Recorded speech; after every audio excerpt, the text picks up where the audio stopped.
guys. This is Chazz. Chazz knows everything.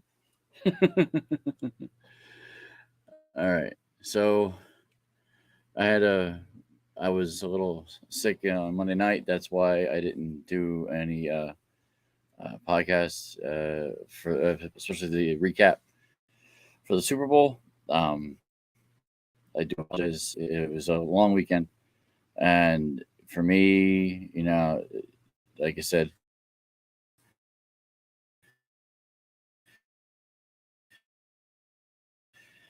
so going out. All right, so first and foremost, if you like what you see or hear, click subscribe. The button on the bottom right hand corner. It's a little red button on the right hand corner. All right, I got no guests today, so we'll go straight into it. Super Bowl 57. The recap. So, if anybody did watch my podcast from last Monday, I did predict Philadelphia get 35, but didn't win. What I didn't predict was that Kansas City would get 11 more points and completely dominate the second half against Philadelphia. I didn't see that coming at all. That was shocking to say the least, especially after the end of second quarter field goal for Philadelphia, where they were winning 14 to 24-14. And that there it was like they hit a roadblock when Rihanna went on. I don't know what happened to Philly. I don't think it was my picking them. I know my fiance Beth might think so. I don't. It was a bad second half for the Philadelphia Eagles. I mean, they couldn't do it. They couldn't hit it. I saw Jason Kelsey on his podcast with his brother. You could see the difference between Jason and Travis. It was absolutely funny how dejected, even on Wednesday, that Jason Kelsey was, and how jubilant Travis Kelsey was. So I mean, I'll say this: I think the biggest faux pas for the Eagles that finished that game, honestly, was that fumble from Jalen Hurts. He changed that game by doing that play, by losing the ball, and concurrently, Kansas City. I forget. I think it was number 32. It's not Honey Badger anymore. It's somebody else. He picked up the ball. He ran it in, and good for him. They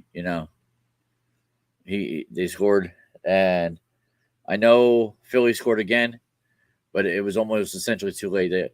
They tied it up at 35, but you gave time to Patrick Mahomes, who, if I knew this beforehand, I probably would have switched my pick. I would have never picked Philly.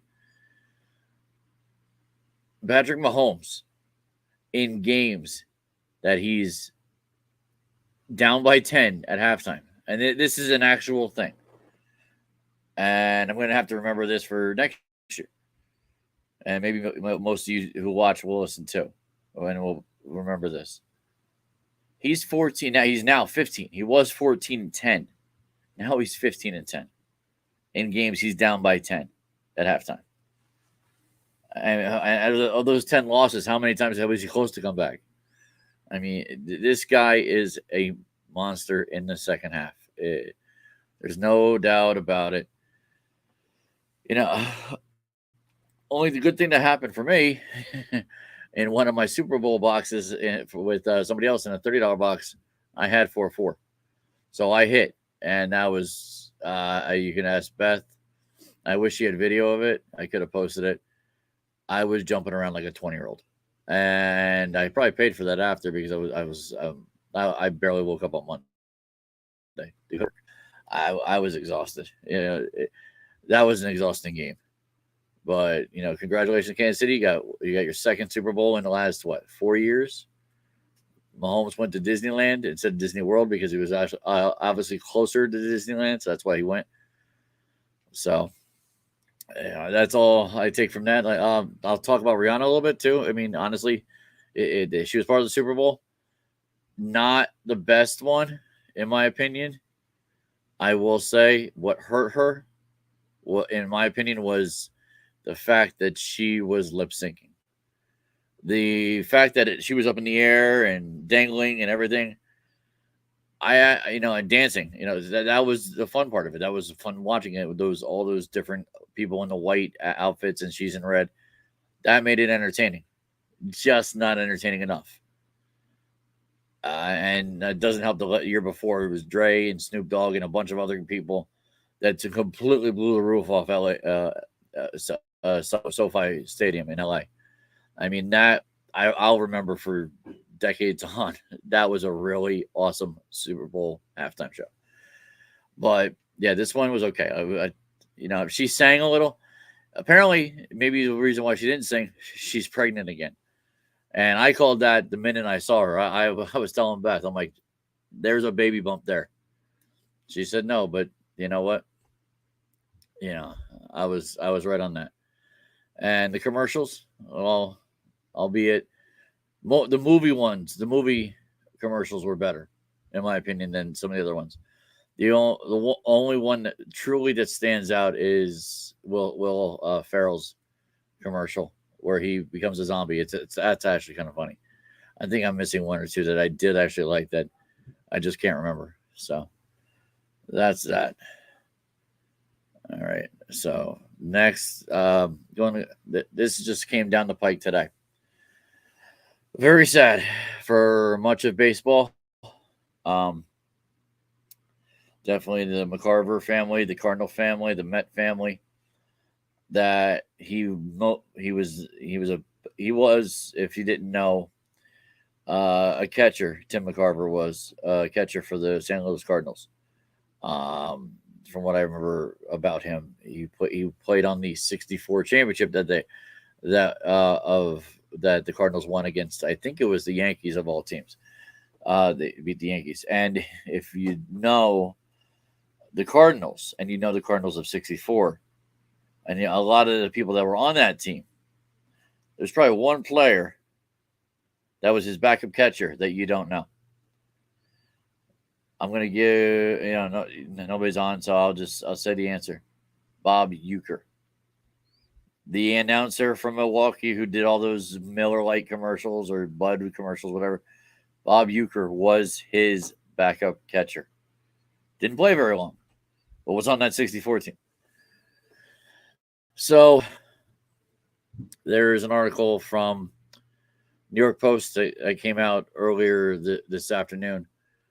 So it says Thursday, McCarver passed away at the age of 81. He's a Hall of Fame. He was inducted into the Hall of Fame in 2012 with the Ford Frick Award winner, which is awarded to the broadcaster who made major contributions to baseball. So McCarver deserved it as the most prolific national MLB TV analyst in history. I do agree with that. I mean, and who was the writer of this? I'm sorry. Andrew Marchand. Andrew Marchand wrote this article. And I do agree. He was definitely probably one of the best all time. I mean, he got a little. I don't want to say bad stuff about the dead, but he did get a little annoying at the end when he was with Joe Buck. Him and Joe Buck, it was almost like Joe and Troy in football. And it made the common denominator might be Joe Buck. But there was an annoyance about him that he was too anti-player. I'd probably have to go back and watch. But for the most part, people liked him for what he was and what he did. So it also says, in his prime, he had his World Series, like I said, and he also covered the World Series in the booth. He did a total of 24 World Series, and the majority of them was for Fox Sports. One of his most famous ones, and unfortunately, it's not a famous Yankee one. It is when the Arizona Diamondbacks beat the Yankees in 2001 off of Mariano Rivera. Looks like the player was Luis Gonzalez, if I remember correctly. I think I'm getting the name right. So it says he was a local guy around the area. He did grow up in Memphis, Tennessee, but became part of New York as a Met and Yankee TV analyst. See, I did not know he was a Yankee TV analyst. That's interesting. He influenced fans of all types, from older fans to a kid in Miami named Alex Rodriguez, who once went up to McCarver and told him how much he learned from him during Channel 9 broadcasts. Very interesting. It's still very interesting that Alex Rodriguez never became a Met. That still shocks me to this day.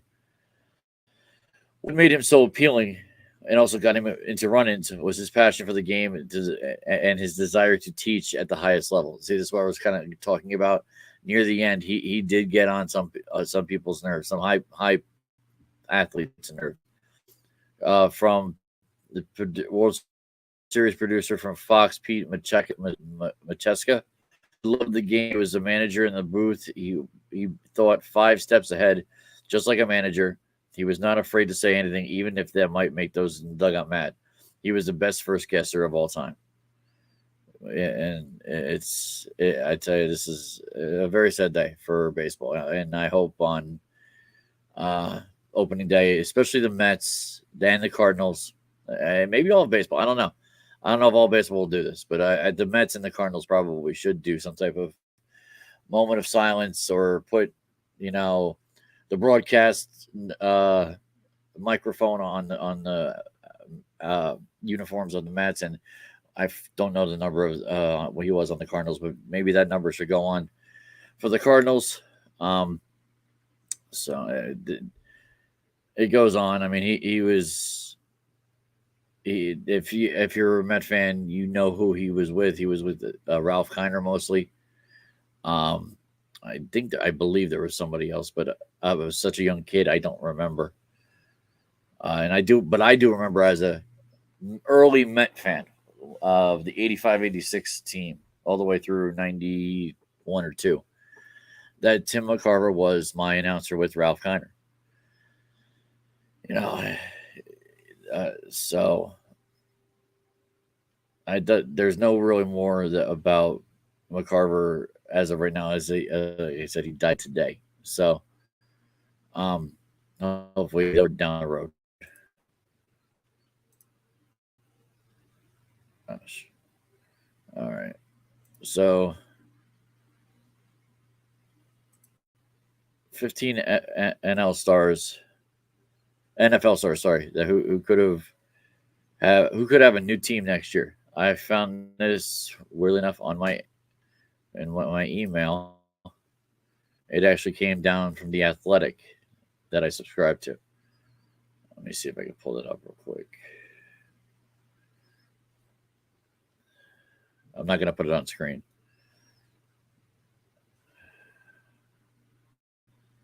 Let's see. Here we go.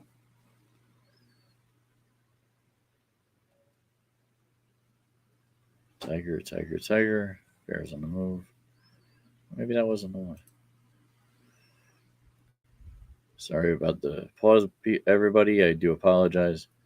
I know it's here somewhere. Here we go. I'm going to need this one for later, too. Okay. So, no, that wasn't it either. Wow. I'm having a bad day here, people.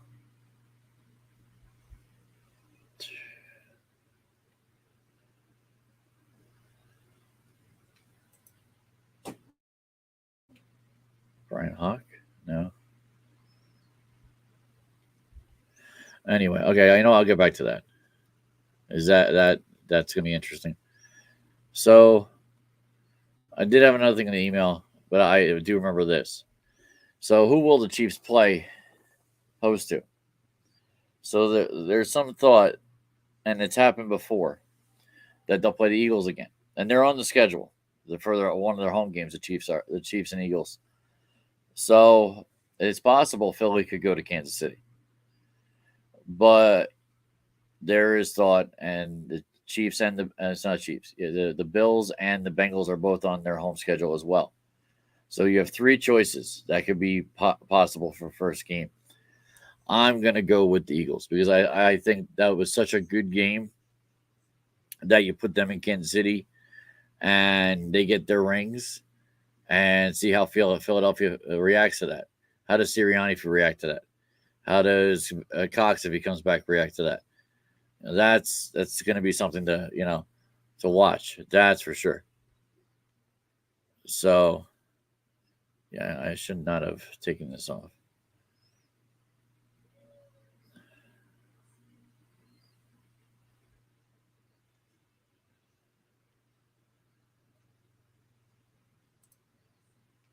Maybe it was in here. No. Okay, actually, you know what? I'll go back. I did find it.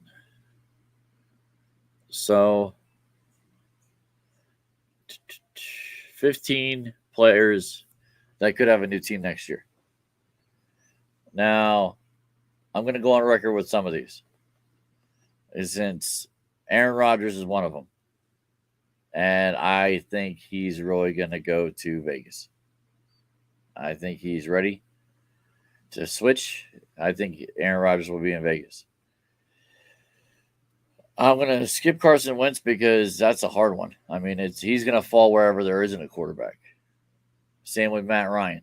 I think he's going to fall wherever there's not a quarterback. Jameis Winston, I think he stays. Either he stays in New Orleans or weirdly enough goes back to Tampa Bay where he started. Zeke Elliott, I will say I think he's gone from Dallas. Sorry Dallas fans, although maybe you're not. The Cowboys, I think they're done with him. You saw it near the end of the year. A bunch of Cowboy fans told me, including Colin, who I've showed his comments here before. They're just done with what Zeke can ever do for them anymore. They're done with. They're impatient.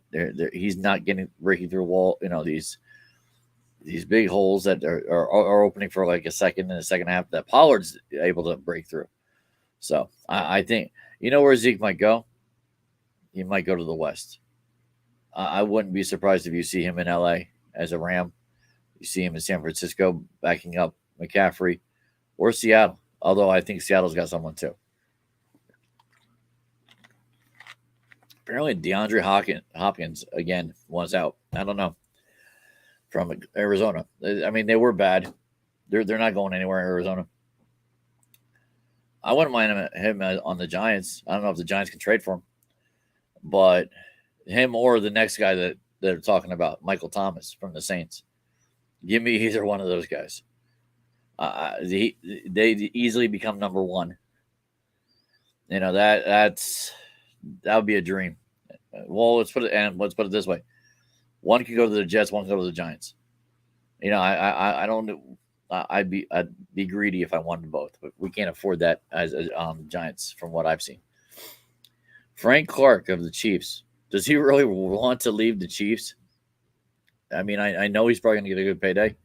But does he really want to leave the Chiefs? That's 50-50 for me. I think if he gets the right deal with the right team, he's not going to go to the Colts for 3 years and $30 million or more. That's not going to be his deal. He'll stay with Kansas City. He'll find a way to stay with Kansas City, I think, more than anything. Jalen Ramsey of the Rams. This guy's on the downhill. I don't think he's on the uphill or on top where he was. I think he's on the downhill. He's just going to land wherever he lands. I mean, he'll be a decent pickup. He'd be good for Philly. You replace him with Bradbury. You put him with Slay. That could be dangerous. He's not. Now, granted, and I forgot to talk about this. The end of the game. Bradbury. I don't think it was a hold.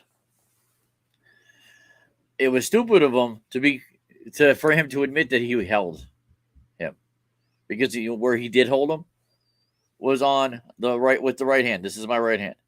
He held his right hand on Juju's right arm. He pulled his left arm towards him, never touching him. And then the ball flies over his head, and then the flag comes in as the ball is flying over his head. The umpire had to think about this, or referee, whatever he was, had to actually think about throwing the flag. It should never have been called. And I'm not saying because it was the last 2 minutes. That I'm just saying it should never have been called. He didn't see him hold him. From his vantage point, there's no way he could see him. And every analyst that morning after said this, that it was such a crazy call that it doesn't look. Juju is such a slow turn out of his turn, and he's the slowest out of everybody. I don't understand why, people thought that he could do this. So, yeah, the first and only mistake he made was the fact that he said he held him. I got into fights on Facebook about that night, on Monday night. I was like, I was so done. I said, forget it. I got off social media. That's why I didn't do a podcast on Monday night. I was just spent.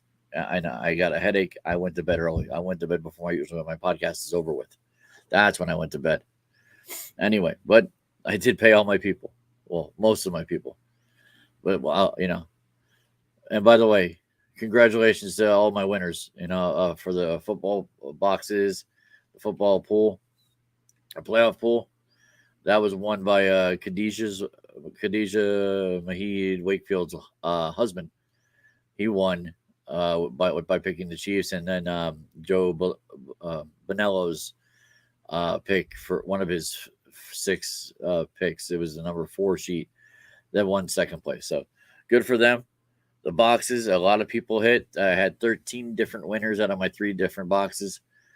I didn't hit on mine. Like I said, I hit on somebody else's for the halftime, which I was very pleased with. Anyway, last one is Joe Mixon, running back for the Bengals. I'd be shocked if he leaves. I would be absolutely shocked if he leaves. I mean, why do you want to leave one of the better quarterbacks? You don't. So, all right. It's not there.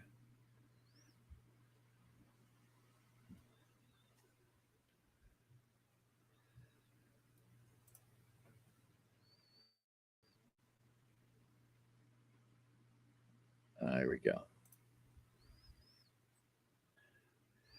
So, I'll be quick with this. NFL draft is going to be in 2 months. The Giants NFL draft board. The Athletic has 20 prospects to consider for rounds 1 through 3. This is by Charlotte Carroll. Put out today. I'm already subscribed. Hold on. Apparently, I forgot to log in. There we go. All right. So, see who they got. First round. Okay, I'll take this guy. Lucas Van Ness, edge linebacker out of Iowa. Well, apparently, if you hear my cat. Boo boo. Boo boo. Stop. Anyway. Boo boo.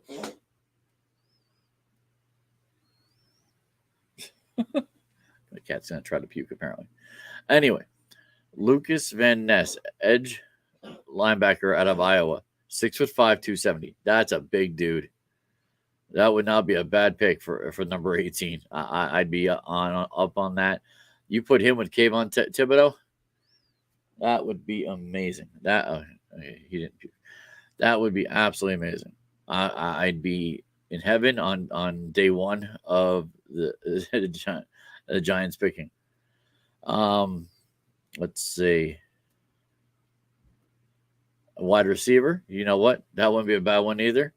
Jordan Addison, wide receiver out of USC, 6', 180. He's one of the larger. This wide receiver is one of the larger holes to plug on the Giants roster. Duh. I mean that first sentence is a duh sentence. The Giants seem to be inclined to retain the quarterback. Obviously, we're going to retain Daniel Jones, and we're going to probably slap the whatever the hell that is, some contract on on our running back. Yeah, so Dable and Sean. God, how did I screw his name up? Shone, our GM, hailing from Buffalo. The app comparison is suggesting it's time to get Jones' version of Stephon Diggs. Yeah. You know what? We haven't had one since not Tiki Cruz or the one guy that shot himself. Yeah. Anyway, so let's see other wide receivers. Okay, Jalen Hyatt, another 6-footer, 188 out of Tennessee. He's faster than everybody, it says here. Drew Sanders, linebacker out of Arkansas, 6'5", 232. That might be my answer for a linebacker that I've wanted for, I don't know, 15 years. We've needed a linebacker who can rush and who can cover. This might be that guy. Yeah, 103 tackles and 9.5 sacks in college, or at least in his senior year. That's pretty damn good. I could see him in Wink Martindale's defense. That's a plus guy right there. Quentin Johnston, wide receiver from TCU. He's ranked 25. This guy, I don't think we're gonna get because, well, not Quentin Johnson. We could probably get Quentin if depending on who takes who. I don't think that we're getting this guy, Jackson Smith Najibba. If you know the name, he's from Ohio State. 6'1", 193, can run like the Dickens, can catch everything. I mean, this guy catches everything. That could be a really good player for whoever gets him. I mean, they got him going 26, but honestly, I could see him top 10. It's funny how they got him the 4th wide receiver. I don't know if that's true. Osiris Torrance, guard for Florida. I don't know. We need a guard, but it's not a necessary need. That's more behind wide receiver and a defensive either edge or linebacker. So I'm not big on that. A cornerback, we're probably going to take a cornerback in the 4th or 5th round. I don't see taking anybody before that. Keely Ringo from Georgia. No, we're not getting him. Linebacker, number 36 rank, Trenton Simpson. That's not a bad. He's a little light, though. 6'3", 234. So, and they got a bunch of second rounders, wide receivers. Yeah, I mean, I can see definitely some of these players. But these all got to be guys that, fit our style of play. So, something I saw on my email too. And this is very interesting for me because the simple fact that who's running the XFL right now, if you haven't heard, it's Dwayne Johnson. Now, if you don't know who Dwayne Johnson is, you got to get out from that rock. And coincidentally, obviously, he is the Rock. If you know WWE, Dwayne Johnson, and he also has a TV show called Young Rock on NBC, so if you don't know any of those, you really don't know much about what's going on in current life. But so basically him and his ex-wife has started to bought into the XFL. They bought it from Vince McMahon, and they started up this new league, and they got the contract with NBC. Or not NBC, actually, it's going to be on ESPN and ABC, actually, at some point. But it's starting at 3 p.m. on ESPN, and on Saturday. Might be something to watch because honestly, there's not much to watch. So it starts at 3. It's Vegas versus someone who's not a big city. It's a state. So, but it could be interesting. You see how different they are from the NFL. Okay, so I had this too, but I'll just do this off the cuff. So I'm sure you heard Frankie Montas, Yankees having surgery, and he's out for the rest of the year. Okay, he was the 5th starter. Only thing that hurts is money. And it hurts. It hurts our owners' wallets because they're paying a guy who's hurt. Which, if he's hurt the whole year, which it looks like, I'm almost positive insurance pays 80%. So they're not hit for much of it. So the people that can, the real one person that really can, make this team better. I think it's one, not two. Is Clark Schmidt. I think Clark Schmidt is that 5th guy that can, be that gap to the net. Maybe I'm just thinking, and we're not like a great starting pitching staff, but when you got Nestor Cortez at 4, and he's almost been lights out almost all year last year, and he's coming off. He has a little injury that he's coming on back to, but he'll be fine. I think Clark Schmidt's that guy that he fits well. He should get double-digit wins. They all should, in my opinion. You're going to see and I will state this right now. There will be 4 guys, if not 5. Let me get the hand up. 5 that will have double-digit wins for the Yankees this year. Playing 162. Garrett's getting at least 18. Rodon's probably going to get 15 to 18. I'll do my picks down the road for who I think is going to be in first place and win the World Series, and I'll do that probably months down the road. We still got the NCAA tournament to deal with. But like I said, one other person I left off was Domingo Germán, and Germán is not the end all be all. If he was that good, he would have been there 2 years ago in 2020, if not 2019. He can't stay consistent. If anything, just put him in the bullpen. We need another arm in the bullpen anyway. We got rid of Chapman. We got rid of a bunch of other guys. I hope Michael King or Loizaga is going to be the closer. Make him the permanent closer. Let's be solid here. Let's get some solidity of these guys. So, because I'm not too worried if Montas isn't on the team. You know what? Would he have made us any better? Is the question. He had such a not really a high ceiling because he's never been that good. Oakland, he wasn't that good. He just was thought to be good. Okay, so Ken Rosenthal wrote an article on MLB.com. Key to Mets season is how to protect Verlander, Scherzer, and the older rotation. Well, Verlander and Scherzer are the older rotation. So I don't know what I think this rotation is probably better than the Yankees because obviously their 1-2 is better than the Yankees 1-2.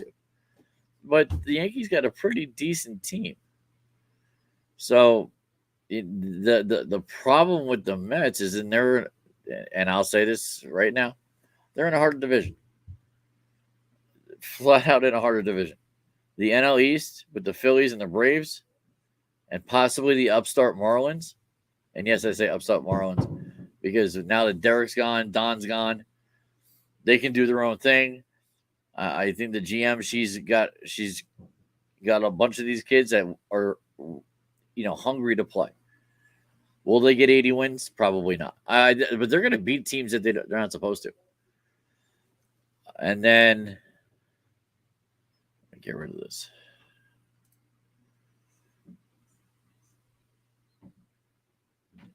Like I said, I have no doubt as long as Verlander and Scherzer don't get hurt, they're both probably going for 20 wins each. Is the Mets have a solid team. They should be hitting easily 4 to 5 runs a game. And I think those two can hold a team to 2 to 3 runs a day. So I'm not too worried about the Mets. They have the biggest payroll for a reason. They're supposed to be good. You know, I just I think these writers, they want to, put a little fear into the fandom of a certain team, whether it be the Mets, the Yankees, whoever. And I'm not into putting fear in the fans. I'm into giving facts for fans. All right, so let's go to a local thing that I found on, weirdly enough, and I follow this a little bit because I used to work at Amazon in Robbinsville, and I used to listen to these guys. 97.3 FM in ESPN South Jersey. They put out an article. Atlantic City Vikings wide receiver. Let's see if I can get the first name right. Shania. I'm assuming it's Shania. DeGraffeneld. I think that in the article they actually put his last name with a T, and that's not correct. I got a serious issue with people in their spelling, especially if they're writing for online articles. Anyway, Atlantic City Vikings wide receiver Shania DeGraffeneld gets offer from Penn State. You guys know what DeGraffeneld his what grade he's in? He's a 10th grader. This is his second offer. That's how good this kid is right now. It's his second offer to a college, and he's only in 10th grade. So he's got 2 more seasons left. Atlantic City, they better put some kids around this kid. This kid's a stud, and the fact that Penn State is the second, doesn't say who the first is. But he let's see, February. Yeah, he got it yesterday. He put a shot. It's this on Twitter. Blessed to receive my second offer from Penn State University. So he's happy about it. There's no doubt. And Atlantic City High School football team congratulated him too on making. Oh, he made SportsCenter top 10 this town. A sophomore is special. He must have caught something that where he made Randy Moss's "You Got Mossed." It's possible. I'm not sure, but this is what I'm reading. So yeah, I mean, this is good for him. We need more kids in this state to do well. And honestly, I hate to say it, they should stay. If you can, go to Rutgers. Make Rutgers better. If that's the one red hat I would wear, it's make Rutgers better again, because they need to be better. I'd love to see this kid and other kids that are top New Jersey football players go to Rutgers. Make Rutgers the Big Ten team that they should be. It's, and the last thing I want to do was make this a bash Rutgers thing. But they're the football team that we have in New Jersey. There's no other football team besides the New York Giants and New York Jets that are our New Jersey playing New Jersey. We have no other football team. These kids got to start going to Rutgers. They're a Pac-10. They're a Big Ten team while the Big Ten's still there. Rutgers, you got a good coach in Shiano. He's not a bad coach. He got 4 or 5, 6 wins this year on a fairly talentless team. So I don't know. I'm flabbergasted by these New Jersey kids just keep running away from New Brunswick and going to Penn State, going to Happy Valley. Who I understand it as a father of a child that could play college football, baseball, whatever. You want to go to the better teams. You want to get offers from the better teams. But I don't know. Rutgers got to do something. So that's my plight for Rutgers. Or even though I never went to Rutgers, I never went to a big college with a football team. So I know this is not a big thing. But the New York Knicks, they're 6 games over 500. Thank God. Finally, about damn time. It's been, and here's a stat that even shocked me when I heard it. They haven't been 6 games over 500 at the half since the 1996-1997 season when Patrick Ewing was on the team. That surprised me. But if you look back at our Knicks history over the last 20 years, it shouldn't. We only had one good team. That was 2013, and they still weren't 500 at the break. And they still made the playoffs. The Knicks need to focus, and I'm glad they have focused enough to get to 500 and above. They're in that 5 spot. If they can get into the 4, they're in the 6 spot. If they can get into the 5, where the Nets are going to slide. The Nets are a new team, and I'm about to get into that. The Knicks need to focus, and I'm just saying that they need more people on this team for next year. So if they keep winning, they have a shot to bring in people. And I'm really hopeful that they can do that. I'll talk about that down the road. So let's talk about these two dim bats, whatever you want to call them. Trying to be nice. I'm glad they're out of New York. Especially Kyrie. He really made a mockery of what a basketball player is in New York. And I'm sorry that does not fly with me. I'm a basketball fan at heart. I don't watch it often, especially since I don't have MSG. But what I've seen and what I've heard from that guy, especially after he got traded, dude, stop talking. It's not worth it. The more you talk, the worse it gets. You're talking. You're like one of the worst hated people in the NBA. And that's because of your mouth more than anything else. KD, kind of the same. He's a jumper. He'll get in the Hall of Fame. He'll be all pro. He might be top 75 of this generation. But he's a jumper.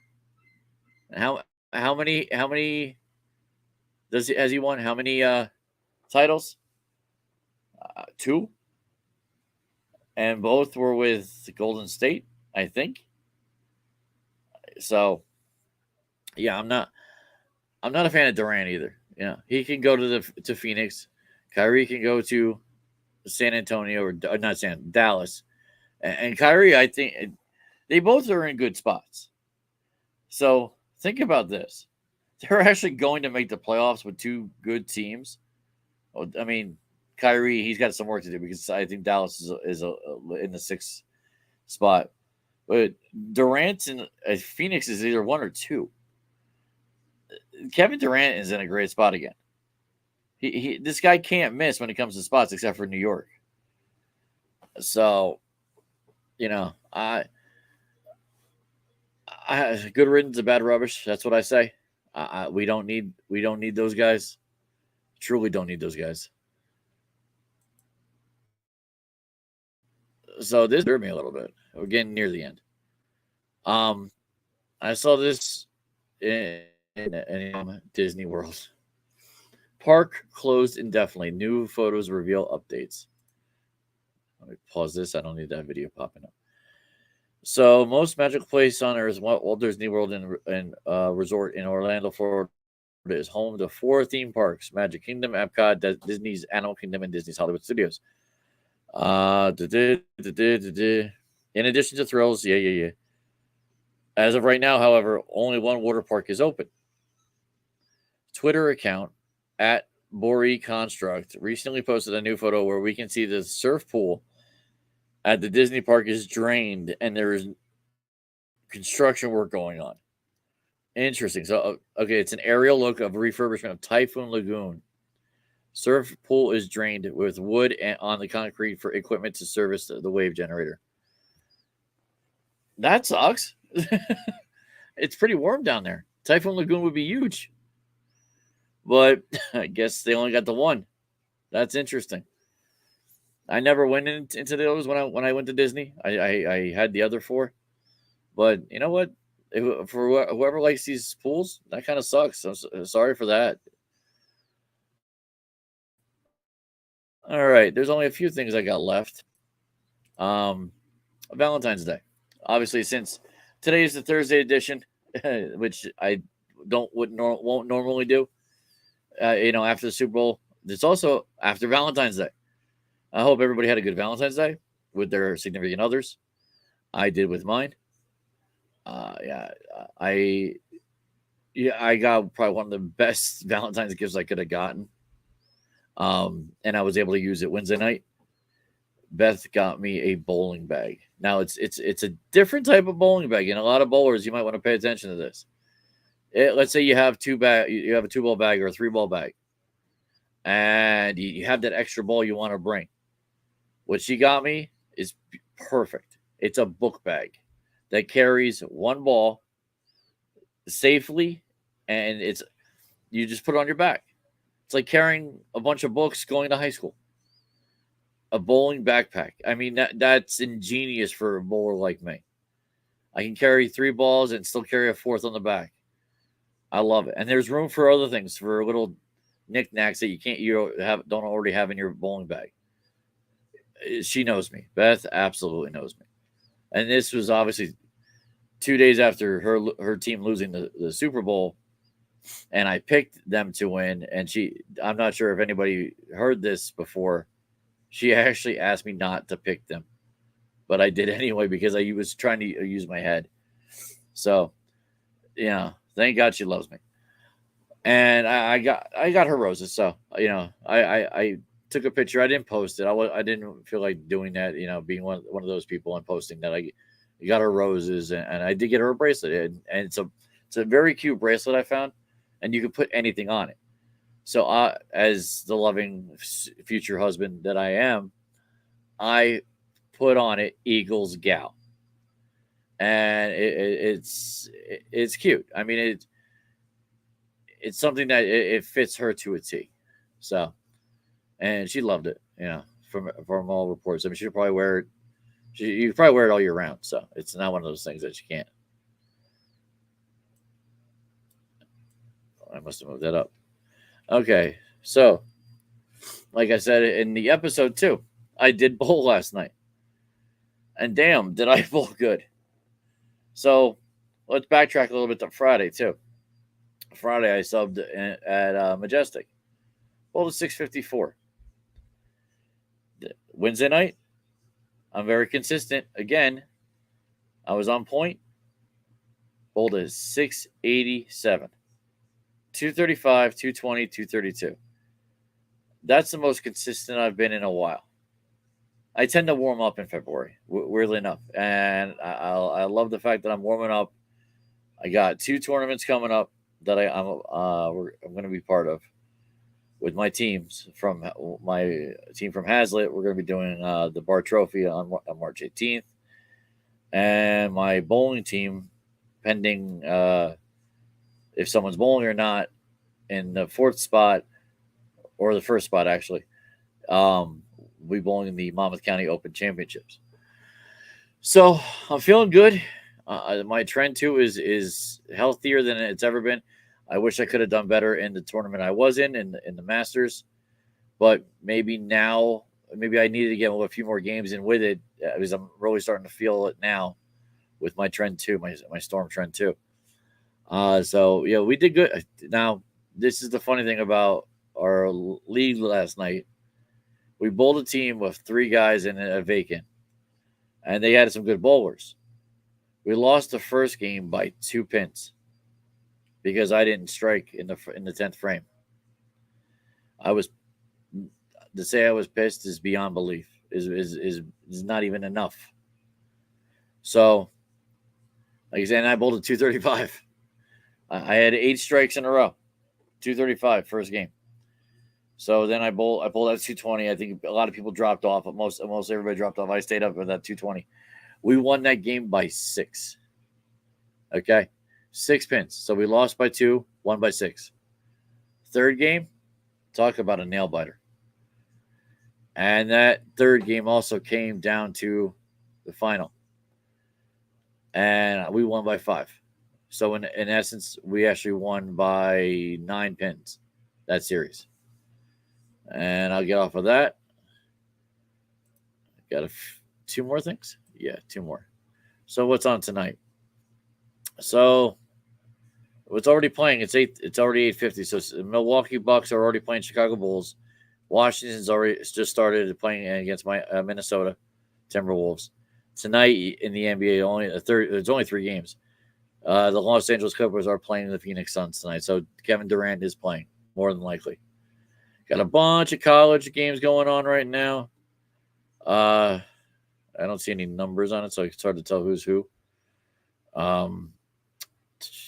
Yeah, there's nobody big. Maryland started at 6:30. That's pretty much it.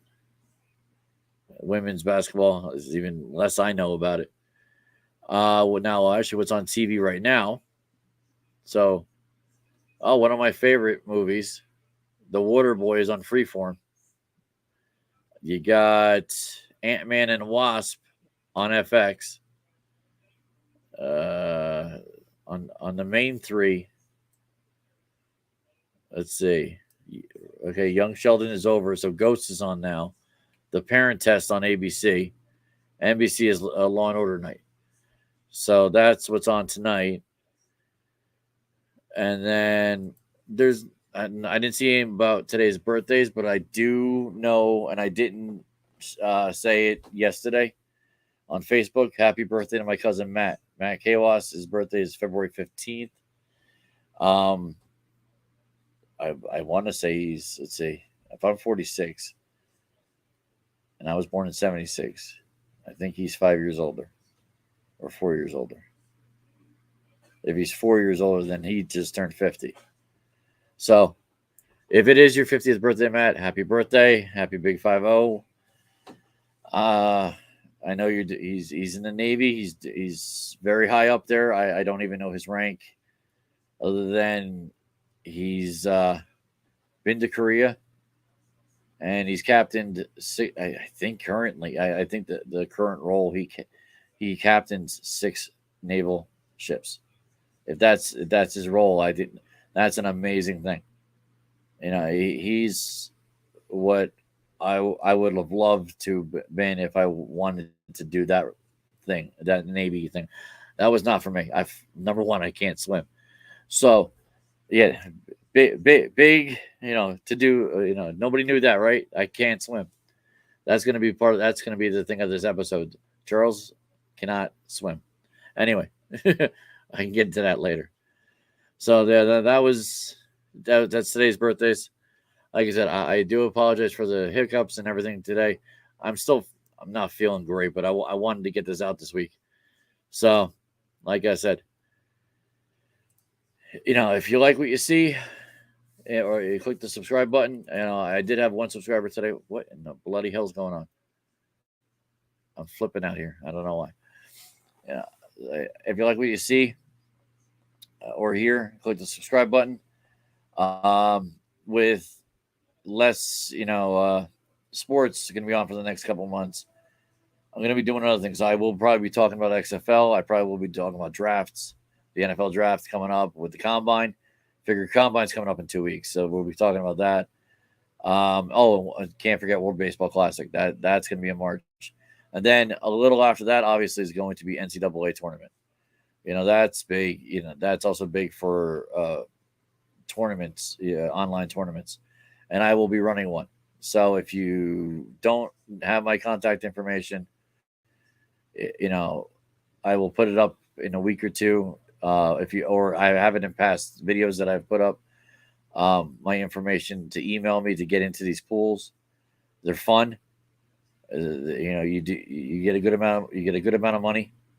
Okay, I'm not moving. I don't know why this computer's screwing up. Anyway, all right. Again, have a good night, guys. I will talk to you guys hopefully Monday. Yeah, I will have a more lively, better show. Maybe I might even have a new marker. a new brand and whatnot. That's possible. I got something up on the works on that. So, all right, guys, have a good night. Talk to you all later.